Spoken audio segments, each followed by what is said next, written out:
পল্লীকবি জসিমউদ্দিন ১৯০৩ সালের ১ জানুয়ারি ফরিদপুর সদরের তাম্বুলখানা গ্রামে মামাবাড়িতে জন্মগ্রহণ করেন। কবির পুরো নাম মোহাম্মদ জসিমউদ্দিন মোল্লা। তার লেখা কবর কবিতাটি বাংলা সাহিত্যে এক অবিস্মরণীয় অবদান। নকশিকাঁথার মাঠ ও সজন বাতিয়ার ঘাট কবির শ্রেষ্ঠ দুটি রচনা। তিনি ছিলেন একজন গীতিকার ও গান সংগ্রাহক।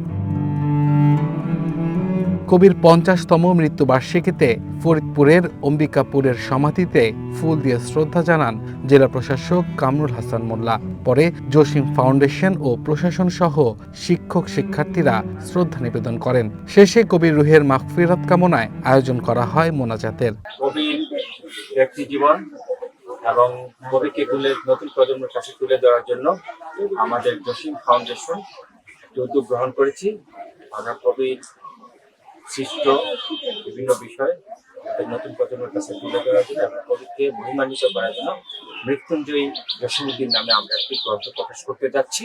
রেডিও ট্রানজিস্টারে খবর এলো জসিমউদ্দিন মারা গেছে, তখন ফরিদপুর শহরের সমস্ত লোক সকলের কাছেই প্রশ্ন।